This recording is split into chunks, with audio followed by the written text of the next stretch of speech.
Against the Utah Jazz, the Warriors were out-rebounded 52-35 and lost by 16 points. Against the New York Knicks, the Warriors were out-rebounded 51-38 and lost by 2. Then, against the Clippers, the Warriors were out-rebounded 43-38, were outscored by 14 points in the paint, and lost the game by 15. Over the past 10 games, the Warriors have been scoring an average of 113.6 points per game, which would rank 4th overall in the entire NBA. But at the same time, the Warriors have been allowing 112.2 points per game, which would rank for 25th overall. Teams aren't afraid of the Warriors currently, but that's about to change sooner than you might think because, well, the Warriors are about to shock the NBA. As for the past 10 games or so, the problem with the Warriors is purely a defensive problem. Their offense, for all intents and purposes, has been quite elite. I mean, 113.6 points per ball game is no joke. That's practically unstoppable, but the thing is, they just can't seem to get a stop. But there is some good news about all this. The Warriors just released some information regarding their Defensive Player of the Year, Draymond Green, and their 7-foot athletic center, James Wiseman. Draymond Green now sees a light at the end of the tunnel for his injury rehabilitation, which is huge for the Warriors. And James Wiseman, on the other hand, has finally been playing in 5-on-5 scrimmages for the Dubs. Now, let's just see how much the return of these two Warriors are going to stun the entire NBA. And I think I'll start off with perhaps the best defender of the decade, Draymond Green. With the return of Draymond Green, the Warriors are going to return to becoming at minimum a top 5 defensive team in the league. Just remember, last season, without any depth at all, the Warriors were a top 5 defensive team, and to start this season for the first 3 months or so, the Warriors were the best defensive team in the league. It wasn't even close, and it was all because of Draymond Green. This man isn't going to lead the league in blocks, nor is he going to lead the league in steals, but when it comes to being able to impact winning from a defensive standpoint, no one else comes even close. Let me show you what I mean. Here's ex-Warrior Harrison Barnes driving against Steph, and here's Draymond. As Barnes drives towards the basket, Draymond comes in from the weak side just to affect the shot with his presence. After Barnes misses the tough shot, Draymond boxes out a 6'11" Damian Jones and grabs a rebound at a critical time in the game when the scoreboard was tied at 79. Look at what happened. Instead of the Kings getting 2 points from either the Barnes layup attempt or perhaps the putback by Jones, the Kings came up empty on that possession.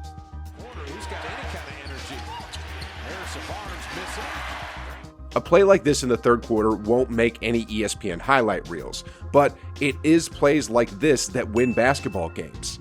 Let's take another look. Here's Draymond. The Suns are inbounding the ball. Cam Johnson is right here, being guarded by Bjelica, who, as we all know, isn't the best defender. Johnson is about to curl around to the corner 3 to take a shot. And just a quick FYI, he's shooting the 3 ball this season close to 43%. Now, look at Draymond eye him down as he sees the play unfolding. He actually gets to the play before Bjelica does, and on top of that, he actually blocked the shot. Bjelica would have been a step too late, and that might have been a huge momentum-shifting shot for the Suns, but instead, just like that last clip, Draymond Green caused the opponent to come up empty. The Valley Oop last year that Ayton made in that conference playoff win. Now let's take a look at one last clip here. Darius Garland has the ball on the perimeter. Draymond is supposed to be guarding this guy on the perimeter, but he knows that the paint is open if DG drives. So what does he do? When Garland was scoping to see if the left was open, Draymond went to the steal lane. Then when the ball swings, Draymond knows that either it'll be a corner 3 or he'll drive. So what does Draymond do? He gets himself in position to affect the corner 3 if the ball swings further, and he puts himself in position for a steal if the offense decides to drive. Well, the Warriors get the steal and another possession. Again, it's not exactly an ESPN highlight reel, but it's the small things like this that win basketball games. Weak side from Isaac that time. That was very much a smart play. And it's the small things like this which made the Warriors the #1 rated defensive team to start the season, and the person responsible for this is coming back around March 1st to my estimates based on reports handed out. Draymond Green actually said it best when he was questioned by Bleacher Report's Taylor Rooks last season on why he should have won the Defensive Player of the Year over Gobert, Simmons, and Adebayo. This is what Draymond said specifically. I think what Gobert does on the defensive side of the ball is incredible. I think the way he protects the rim is incredible. Defense is more than just protecting the rim. Y'all don't judge defense the same way you judge offense. There is no offensive situation where you don't want Steph Curry on the floor. There is no offensive situation where you don't want LeBron James on the floor. Well, guess what? There's no defensive situation where you don't want me on the floor. Everybody is like, look, oh man, this guy led the league in steals, that guy led the league in blocks. But is there a situation where you can put that guy in and make him uncomfortable? For most guys, yes. Well, you can't put me in a situation on defense and make me uncomfortable. Ladies and gentlemen, when Green gets back around March, the Warriors' defense is going to increase by about 3 notches, and the NBA is going to be stunned. And on top of Green's return, the beginning of March is about the time that James Wiseman is going to return as well. Wiseman scrimmaged 3-on-3s with contact last week, and now he's doing 5-on-5s, which, from what we've seen from Klay Thompson's return, means Wiseman will be back really soon. Sources say he's about 20 pounds heavier than his rookie season, putting him at about 260 pounds while standing 7 feet tall. One weakness of his game last year was his skinny frame. He was 19 years old and getting out-muscled in the paint by fully grown men. But when he returns this season, he'll be the same weight as Rudy Gobert, the reigning Defensive Player of the Year.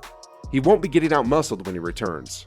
On top of that, he's been working tirelessly with Dejan Milojevic for the whole season. And here's what Wiseman said about what he's been working on so far with the man who is credited with training the 2021 MVP, Nikola Jokic.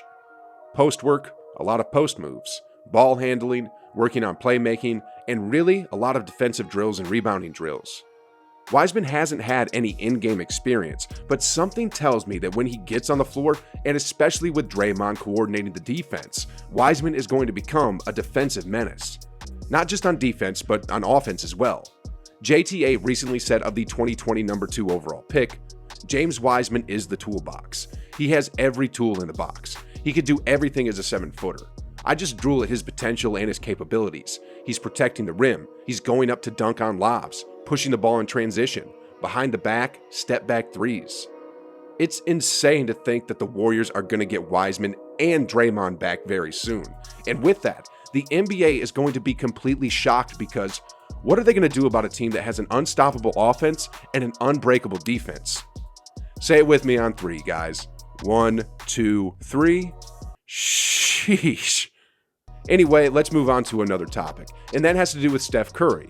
The dude is perhaps the most dangerous offensive weapon the NBA has ever seen, but for some strange reason, every here and there, players like to trash talk him. Do y'all want to know what really happens when he gets angry? If so, then click this video right here, where I go over what happens when basketball players trash talk the chef. And let me put a disclaimer here, it doesn't end well for them. Anyway, click the video, guys, and like always, I'll be waiting on the other side.